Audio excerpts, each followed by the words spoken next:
Welcome to Modus Cafe. Join us for fun, lighthearted, and educational conversations around training, athletic longevity, and the human side of climbing. With your hosts, Mercedes Pollmeyer and Katja Dev. Welcome back to Modus Cafe. Today, Mercedes is not here. Instead, I have a very special guest for you today. Her name is Alissa, and she's part of our climbing membership called Stronger Together. And she is what I like to call a everyday climbing hero. I will tell you why. She's laughing. We already just got started chatting about her life. She's shared it with me once before. I feel like a lot of people on podcasts that are normally being interviewed are people who have dedicated their lives to climbing, people who set world records and all these things. But today, I want to interview Alissa because she's a working mom of 3 kids.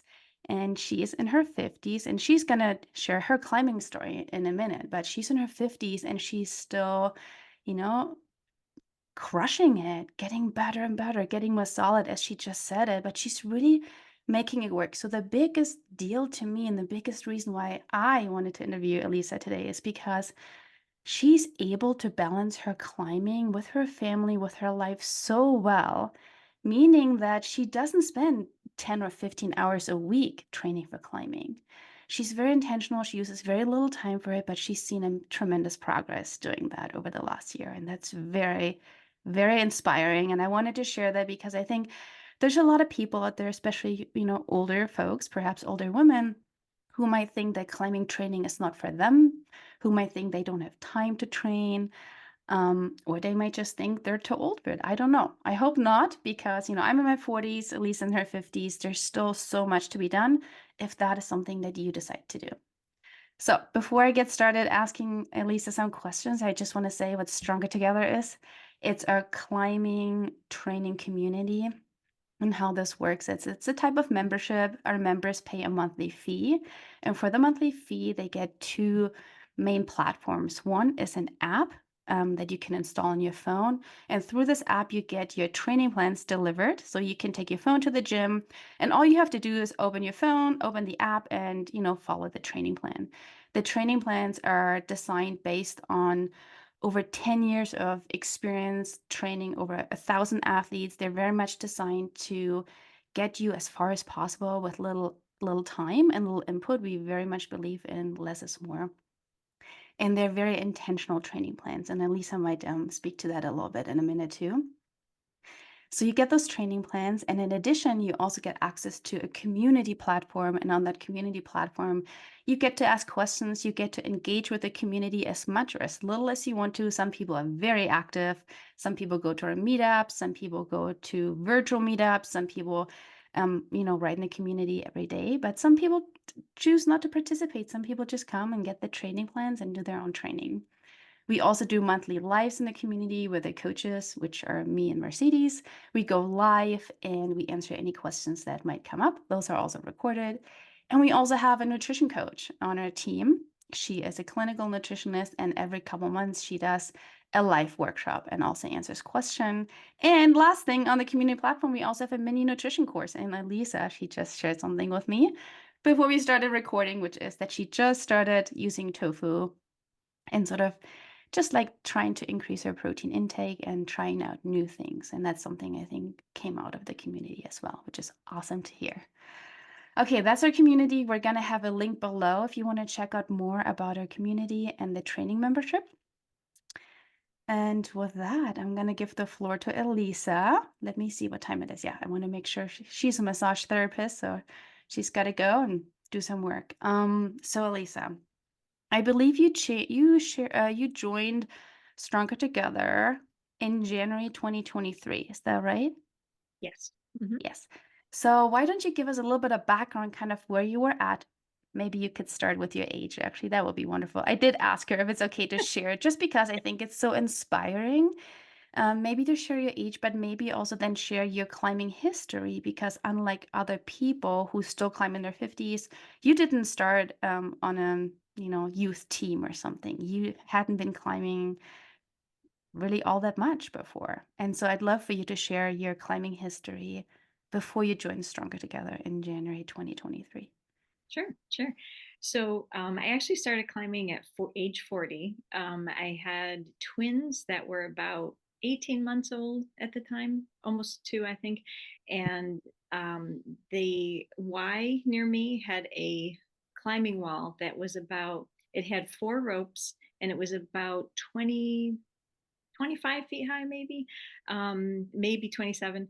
And so they had this thing called a stay and play where I could drop the twins off when my older one was in school and they would keep them for 90 minutes. And so I would go over and they had workers that would belay you. So I had to sign up in between the 8-year olds and and so I would tie in and stuff and do my climb and then I would have to sign in again and that's how I started, is just on those four ropes. And they had a great setter, and so each of the climbs would teach you something new. So I started off on like the 5 4s, and then there was a 5 5, but it had a specific technique that you would use for like the whole climb. And so I started learning all of those things, and then after 90 minutes I would go pick up the twins and be on my way. And so and that was, I would get there as often as I could, but it was probably 2 3 times a week. And then after 2 years of that, I basically was able to join a climbing gym because they started preschool and I could then actually bring them there, and they were there half days. And so it's been very slow, kind of going in there. And so I would have, an hour or two. I had a friend that I joined with, and so we would go climb together. And so it was great. I mean, being on the wall for me when I first discovered it was like a religious experience. I mean, I got on the wall and I'm like, where's this been all my life? The first time I ever climbed, I was actually about 27, and we took an intro to climbing class, and I, did my first climb, and I'm like, wow, it was just amazing. And I remember trying to get on a 5 7, and I remember even in the gym exactly where it was, and I couldn't get paid probably 15 feet off the ground. I'm like, how does anybody do this? It's so hard. Wow. So I really, and then I spent 13 years in not climbing, and just, having 3 kids and doing other things. And then I kind of found my way back to it, because I needed something after having kids to get back into shape. And I started off with my older son was doing jujitsu, and the instructor allowed parents to come for free to take classes there, like just get in shape classes. But they were so hard. It was like training for the MMA. And so I would do a half-hour class once a week, and it would take me the entire week to recover. I was so sore. And then I discovered I could climb at night at the Y. So I would do the climb. And so eventually, like it progressed. So again, this is years. So cut to 8.5 years later, we're going through COVID now. And so, because I'm 50 now. And I discovered Mercedes because she was doing these free little courses online, and so I had been climbing, all this time, and I got up to about, I could on site, we'll say like 11B was my kind of my level, 11 minus around there. And so and that's just all work I had done myself, trying to just look up stuff and things. And then in taking the classes with Mercedes, she had something that she was introducing, the Stronger Together. And so I said, you know what? I never do anything for myself for this, and I'm like, I'm going to do this. I'm going to join. And I haven't looked back since. It's been amazing. I mean, I in that first year, I I can't say I followed the training program exactly, but I was very intentional, like you were saying, with going to the gym. When I go to the gym, it's basically I have to drop a kid off at ninja class, and then it's close enough to the gym that I walk over, and I have about 45 minutes. And so I would just get on in boulder, or I would do one of the strength exercises programs, and then I go back and pick up the kid and do that sort of thing. I stretched a lot. And I'm trying to sum up quickly, but yeah, I just started doing that whenever I had little chunks of time, anywhere from like half hour to an hour, I could squeeze something in. And so most of the time, I would take whatever the program said and I would have to modify it for myself because I couldn't fit in the whole thing. So I would do chunks of it, or I would do, just I would shorten up the rest time. So I wouldn't rest very much because I knew I would just stay on the wall, but then I wouldn't climb as hard. The level, I would just, do like V0s, V1s, but stay on the wall more. So I figure, okay, I'm working endurance now. So, and after about a year, so the first year I didn't really do anything with my nutrition. I recognized that I wanted to, but I wasn't there yet that I actually did. This January of 2024, I actually was very intentional. I started tracking my calories, and I did that for 5 weeks or so, and I don't do it anymore, but it gave me an idea of where I was, and I actually tracked my protein. That was more important. I felt make sure I'm getting enough protein.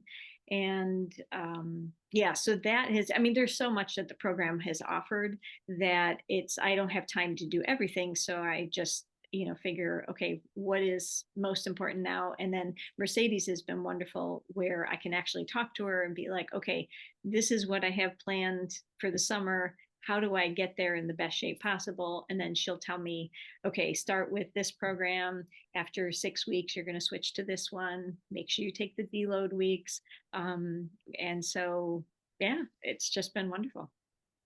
Oh my gosh, thank you so much. I of course have so many questions for you, but first I want to say too that that's actually one of the things that we tell our new members when they join us, to not try to do everything at once, Mhm. because it can be quite overwhelming, because we do have these training plans that everybody, you know, follows to a certain degree, that everybody's on, but we have a lot of additional things that you can do, both in terms of training. We have a lot of what we call add-on programs. We have a lot of programs that people can use when they either have an upper body or lower body injury, or when they travel. Like, we have different options for programs.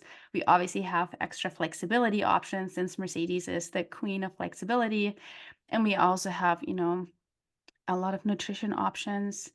As Alissa was saying, like, we do provide guidance for that. That is not our main coaching objective, but we think we like to integrate that because it's so, so important, especially since we do have a lot of older women, aging women. And when I say aging women, I'm talking about 30 plus. I'm not even talking about super old. It's all relative, but it's really important for women to, maintain that muscle mass, try to build as much muscle mass as possible.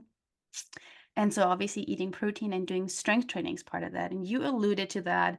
Our programs are also designed to strengthen people's body in a general sense. We really very much believe that strong humans make strong climbers. So we very much believe just in the general um, health focus, I guess, for general strength. So those are some of the workouts that you described that you did sometimes. And there's also climbing workouts. So our programs include both. They include climbing and general strength training. Some of our members have been really getting into general strength, and sometimes they're actually lifting more than they're climbing, just because they're really enjoying the general strength aspect of it too. So I love all the things that you said. So let me just summarize. You said you climbed for the very first time when you were 29, but just like a couple of times, maybe once, and then you took a 13-year break until you had your twins. 7. Huh? Excuse me? 27, I was. You were I was 27. 27 when I first started.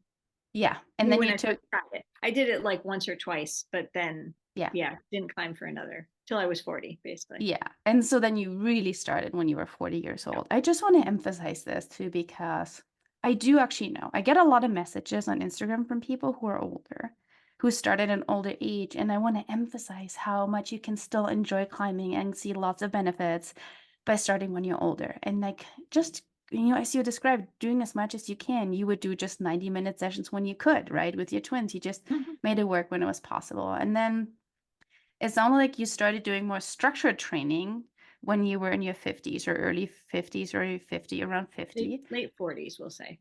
Yeah.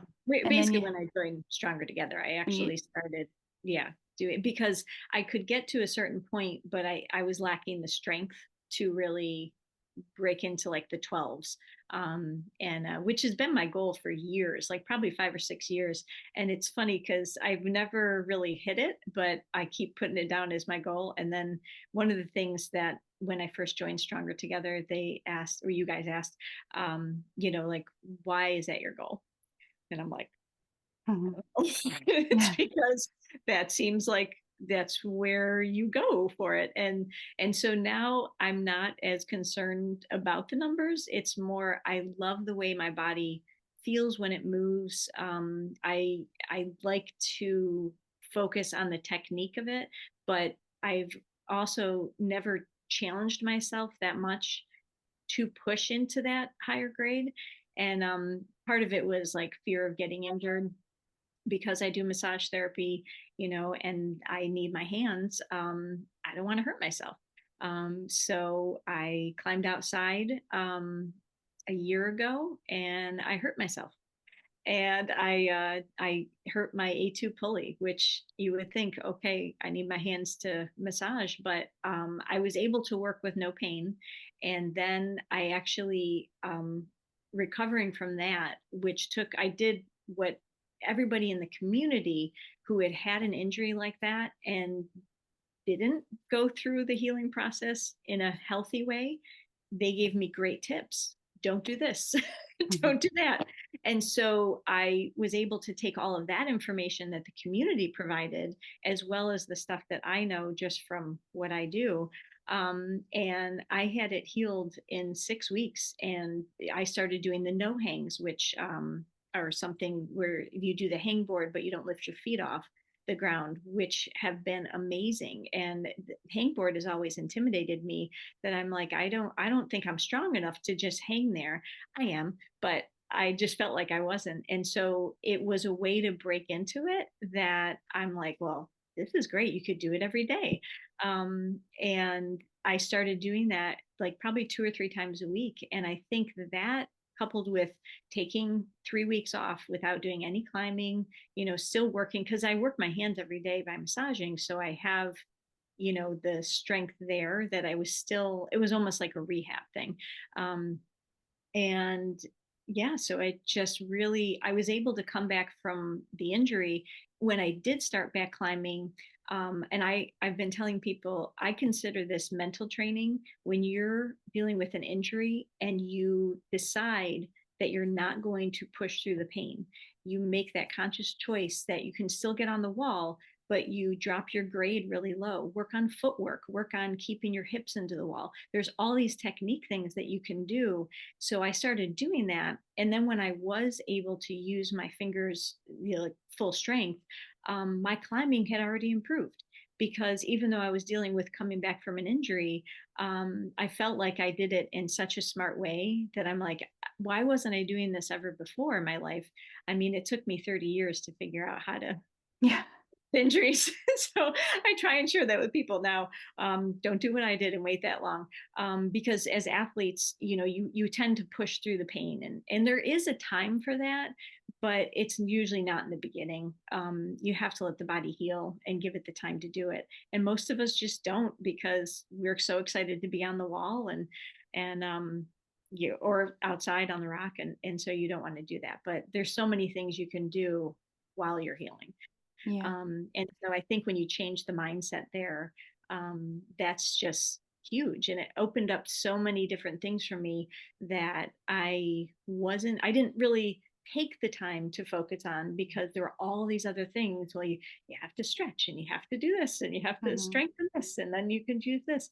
And so that I couldn't do. So, well, now I can really focus on, getting my tension all the way from my toes to my shoulders, pinching my shoulder blades together so it takes the weight off my arms. All these little things that, once you start doing those, the climbing gets easier. So Yeah.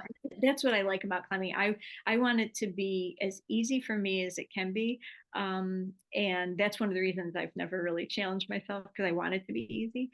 But then when I started challenging myself, I find it's making everything else easier if I if I push it a little Yeah. bit. So, Yeah. so I'm doing that Gosh. more. Gosh, I love that you talked about the injury. I wanted to ask you about that. We actually have quite a few athletes who have actually come out of their injuries stronger, just like you described, stronger, or let's say as better climbers, right? Yeah. And that's something that we actually take very seriously in our coaching. We actually, I mean, this just happens, we actually always have a good percentage of athletes in our community and also one-on-one coaching that are injured. That is very normal. If we play, with our bodies, at some point they might get injured. But I love how you talked about how you worked through that and you came out as a better climber. I remember you talking about how because you had a finger injury, you still wanted to climb, and the goal was for you to focus on technique so much that you would try to make climbs as easy on your fingers as possible using your hips, using your feet, so you could still climb with that injured finger. And that Mhm. was such a wonderful approach. And I want to say too, because you said there's a lot of people who do push through, but on the other hand, there's also a lot of people who might just like um, take time off altogether and don't do the things they could be doing to come out better. So I want to say there's really this sweet spot. Just because we're injured, it doesn't mean we have to stop training altogether. It just means we adjust, our training accordingly to nurture an injury, to make sure we're healing, but also to keep improving. It's usually a great time to focus on something else because climbing training in reality as a coach, climbing training is so, so complex. I'm not going to go into the details, but it's so complex. We can't all possibly train all aspects of climbing at all times. So that's very difficult to do. So injuries can very much be great opportunities. But I would love to ask you too, Alissa. So looking back over the last year and now almost 5 months that you've been training with Stronger Together, what do you think were some of the biggest takeaways for you? Maybe both physically and mentally. Yeah. So mentally, that's the first one that actually came to mind because I never really pushed myself um, to even try the 12. So this was my goal to climb 512s, but I wouldn't get on them because I would see it rated 512 and I'd be like, it's too, that's too hard.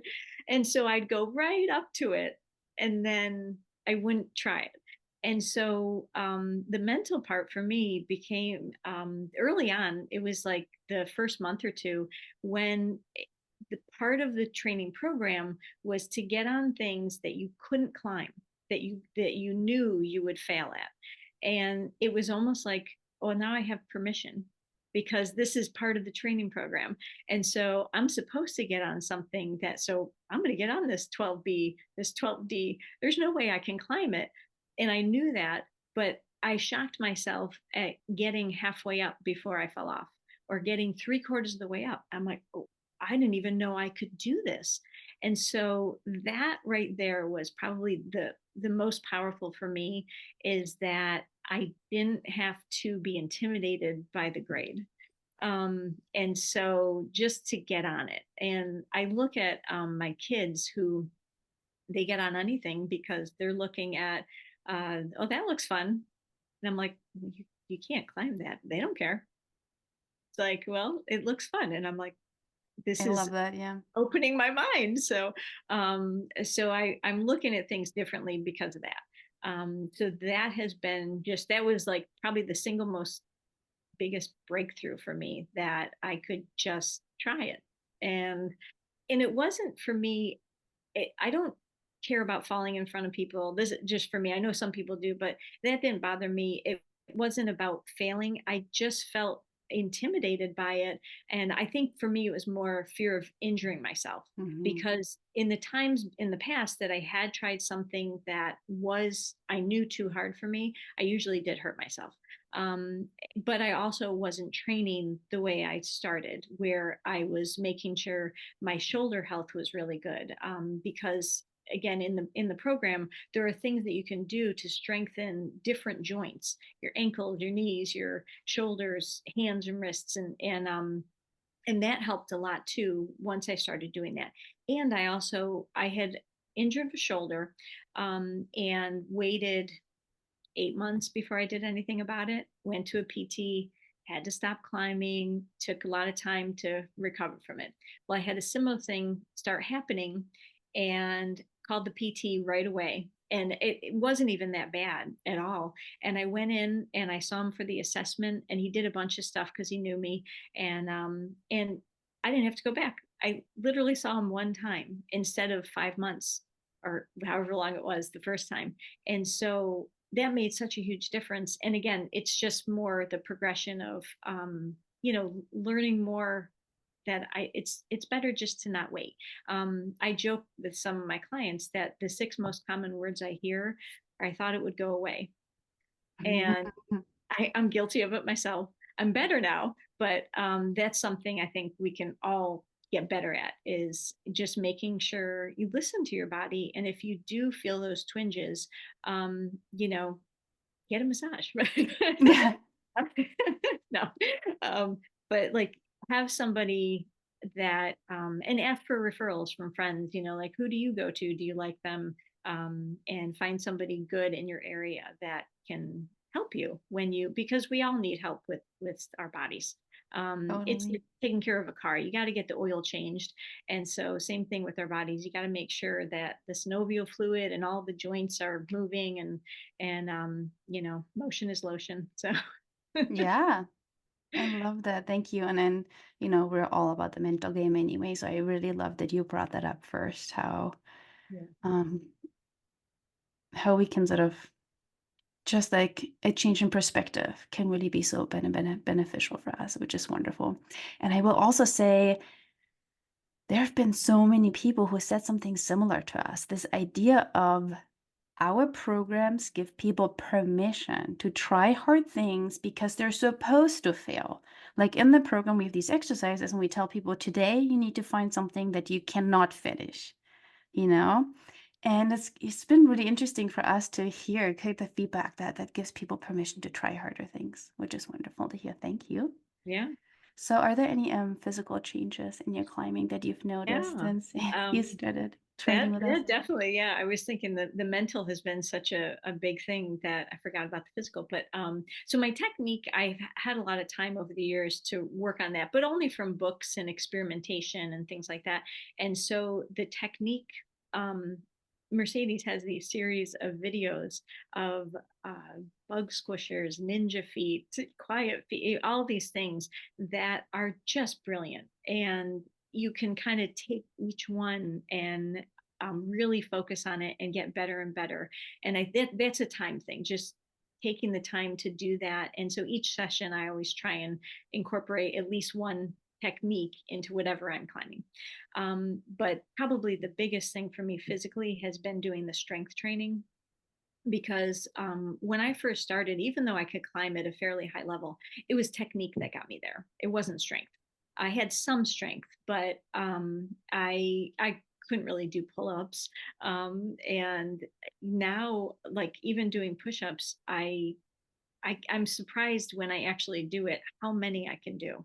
Same thing with pull-ups. I'm like, I can actually do more than one now. That's And amazing. Yeah, yeah. So, and I will share this. So after having twins, so I had them at 38. And anybody who has been pregnant or has a wife that was pregnant, often you get something called diastasis recti. And that's where the linea alba in your abdomen separates. And it's not good, because that means your abdominal muscles are not as strong at holding everything in. And that happened to me because I had very large twins. I went 39 weeks with them. So they were very big. And um, recovering from that took a long time. And I was told I would have to have surgery to repair that. And I had decided I'm never having surgery. I'm not doing that. And so when they measure it in finger widths. And so they like will take two fingers and they'll put it down to see, and you lift your head up when you're laying on your back and it will separate. And mine was 3.5 fingers. And they do surgery basically if it's 4 fingers wide. So I was like, nope, not going to do it. I did physical therapy. I did biofeedback. I did all these things because I also had something called a uterine prolapse. And so I had a lot of things going on. And so after 7 years of just doing all different types of exercises and PT and things, it got to the point where I wasn't going to be able to get it any better on my own. And so I did decide to have surgery. Not for that, but I did have I call it the hysterectomy deluxe, because they had to fix some stuff down there. But I had that done and then recovered. Of course, that's when COVID hit. So, I couldn't climb during that time. I couldn't even lift a gallon of milk. I had to actually buy half gallons in order to lift them in the grocery cart. So, I mean, you can get in that sense. So I realized that after a certain point in time that I'm like, I think for me, I always said I would never have surgery on anything. And so just to admit that to myself, I'm like, I need help here. So I did that. And that, again, I'm just kind of plugging away because now I have 3 kids. I have the surgery. But I just keep coming back, and climbing for me is what gets me off the couch every night. and so I'm like, I just really value it so much. It's a gift. I mean, really, to be able to climb.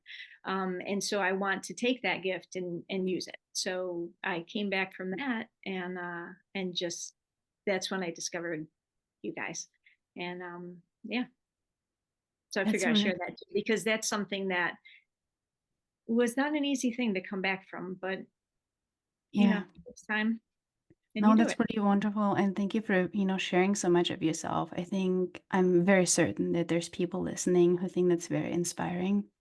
Because I think we all have our things, so we all think we can't do something for whatever reason. And so it's Right. really wonderful to hear that, you have 3 kids and you have a job and you had all these physical issues and you didn't like dance or you weren't like a gymnast forever. Sometimes we have people who Right. come into climbing who've had this other athletic background. And I think it's really, really so important. And Alisa, I can't come up with better words, but I just love, as I said, you like this everyday like hero because you do have this like normal life. You don't have some magical background that allows you to still climb so well at the age of 50. I think you just have a lot of intention and a lot of passion and a lot of love. And I think that's wonderful. This is why I wanted to interview you. I just think you have like this really great mix. Like you're also so grounded. Like when you climb and train, as you said, because you're nervous about getting injured, you're not going super duper hard. And we Mm. don't need to go. Like, yeah, we do need to push ourselves gently. I always like to say, we want to blow a balloon up, or we don't want to break the balloon. We don't want to go too far beyond what we're capable. And we can get better at climbing without going always super duper hard and just like in this very like intentional but a consistent way. And that's one of the things I have seen you do has been just so consistent over the last year. Because I think for the first year you trained with us, I mean, how many days a week did you train for how long? So trying to think. So last year I had one kid in ninja, one kid in gymnastics. It's at the same place. And so twice a week, I would go for about 45 minutes. And then once a week, I could go for 2 hours because I would go on a Sunday morning. And actually, the crew I climb with on Sunday mornings is awesome.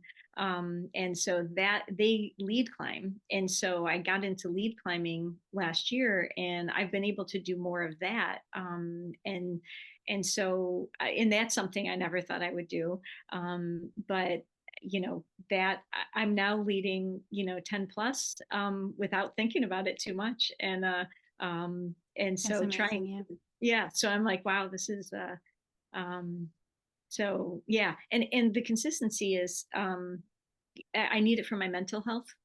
If I'm Mhm. going to we joke that the kids have me climbing the walls, and literally so I go, To well, all just the parents out there, yes, yes, better exactly. start climbing. Yeah. And in fact, since my kids are on the climbing team now, I always invite the other parents that are there. It's like, if you ever just want to belay, and come climb. And so some people have taken me up on it. And one woman, I found out afterwards, I mean, she started climbing with us, and she hadn't climbed before.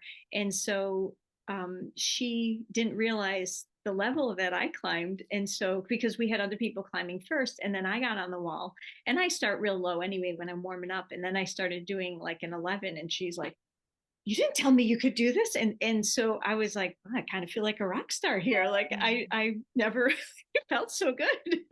But I had to tell her, I was like, look, we all start where you are. You know, it's one thing, like, you get intimidated, and all the things that you guys have been saying, your other podcast about how it's important that we all share the gym, you know. And that was one thing I even said Yes. to her. She's like, no, you're doing things, you're training, you should go up more. I'm like, no, doesn't mean that. I said, you get just as much time on the wall as I do. um, Exactly. Yeah. and Thank you for emphasizing that. yeah, absolutely. And so and it's fun. I mean, it's I enjoy teaching new people how to climb anyway, so that is really fun, because she listens to me and does the technique right, and then she that's really good. Yeah. So, That's really wonderful. yeah, I know people, it's always easy to compare, right? To be like, oh, you're better climber than I am. But I want to just remind people that even like Elisa, who is now easily crushing 511s, is when you first started climbing the very first time, like a 5.7, you couldn't finish, right? I couldn't. And so No. I always like to remind people just the fact that you're climbing and even making it up a wall, any wall, means you're actually already so much better at climbing than all these people who are not even going to the gym, except we don't Yeah, see these people. But exactly. anybody on the street who just walk into a random gym would watch you climb. If you climb 5.7, they would think you're pretty amazing because you are pretty amazing if you can climb up a wall, any wall. And so I think that's always important to keep in mind too, like the Yes. relative strengths that we all have. Mhm. Okay, Alisa, before I let you go, I would love to ask you two more questions to Sure. wrap this up. Do you have enough time for that? Yeah. Okay, I'm good. wonderful. So what piece of advice do you have for folks who'd like to train for climbing or improve their climbing, but feel overwhelmed scheduling wise and also the idea of like now starting to commit to a training plan? Mm, that's a good question. So I didn't commit to the training program in the same way that a lot of people who do it because they followed the training program. I would look at it and I would see, all right, these are the things I'm supposed to be doing, but I didn't have the time to do it. So I would try and modify it to be on the wall at least, to do some of the whatever the exercises were, and trying to get some of them done. I could do some of them at home sometimes, and I would do that. Um, and I was very intentional about planning my days, that because my day changes uh, pretty much every day. I will have something come up that wasn't supposed to be there, or something gets canceled. And you know, I just kind of roll with it. And that's the if something gets canceled, I usually that's okay. I can fit in a stretch, or I can do this. Um, but for me, it was really the consistency, just making sure that I go to the gym and climb. There were times where I really didn't want to climb, or actually, that's not true. I always want to climb. But I shouldn't say that.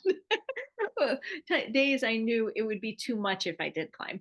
Because, like, let's say I climbed Sunday and Monday, but then I got there again on Tuesday. So I wouldn't climb, but I would stretch. But I would be at the gym. Now, most of it I do because my kids are already going to be there, or because I have two on the climbing team now, or I am nearby, and so I walk over or drive over to the gym, and it's that I'm already there. So figuring out ways that you can fit it into your schedule, and just being intentional about it, really. For me, I had a woman ask me recently, like, oh, are you training for a competition? And I'm like, no. And she's like, well, what are you training for then? And I'm like, and then I didn't say anything at first, because I'm like, what am I training for? And she's like, oh, just to train? And I'm like, yeah, I Mhm. guess.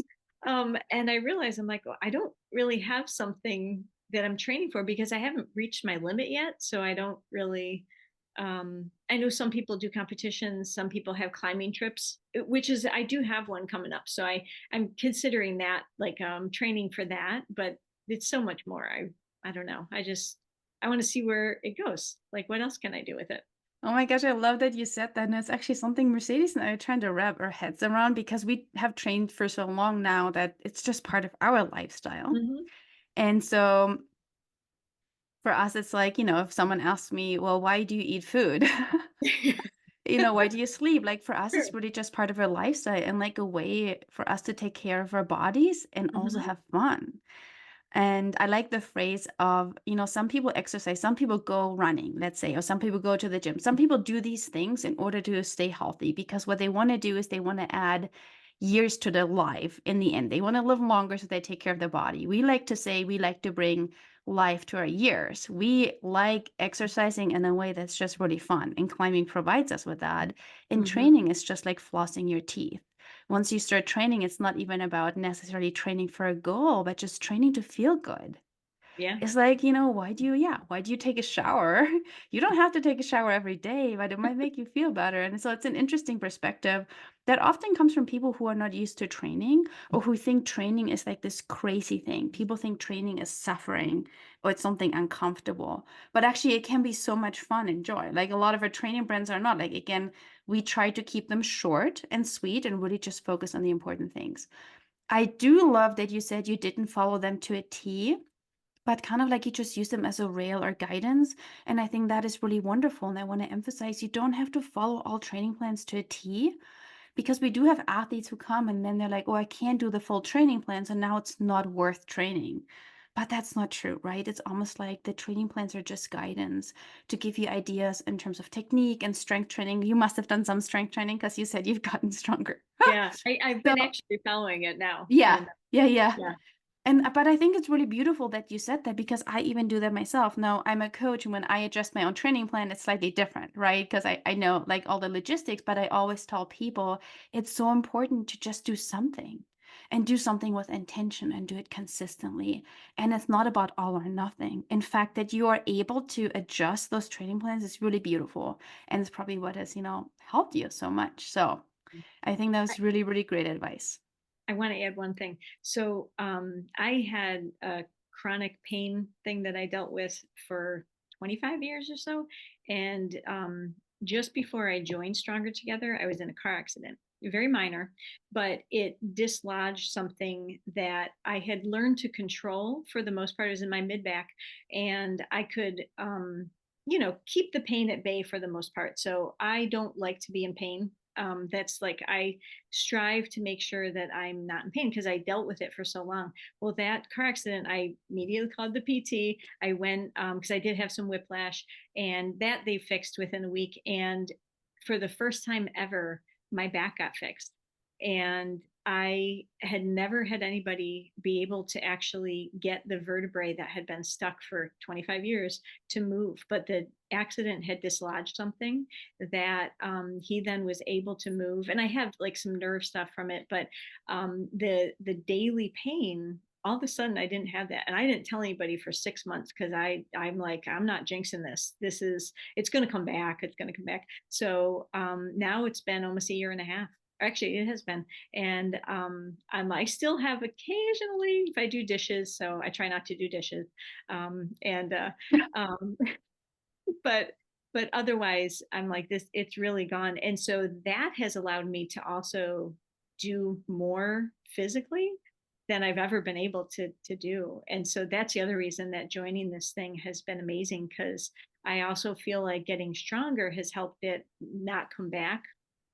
And so that's been great. But because I don't like to be sore, I don't like to be in pain, I try and do everything I can to make sure that however I work out, that I'm not sore the next day or two. I still can be, but I use the foam roller every night, so if I climb, my shoulders and back get a really good roll out. I stretch. I try and eat really well, so because that helps with recovery. And then just more recently, I actually mostly stopped drinking alcohol because I found like, I'm finding that the days I do it, if I climb on either of the days around it, that I just don't feel as good. So I'm like, Mhm. get rid of it. So, Yeah.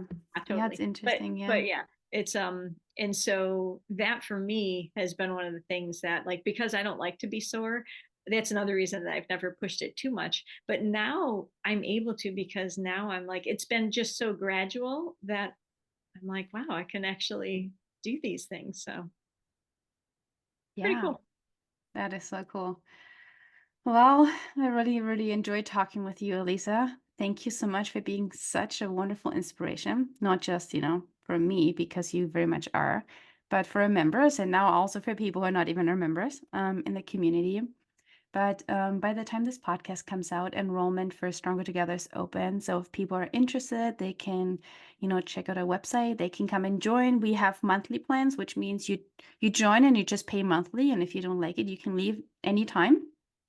But we also have yearly plans. So you save a little bit of money if you join the yearly plan, um, just like anywhere else too. But yeah, we'd love to see you there. If you want to join, we've had a lot of great feedback from our membership, which has been really wonderful, which is what gets me and Mercedes going, which is what we're so excited about, to see people have so much fun getting stronger together. Thank you so much, Alissa. Thank you. And I will talk to you soon. All right. Thanks so much. Bye.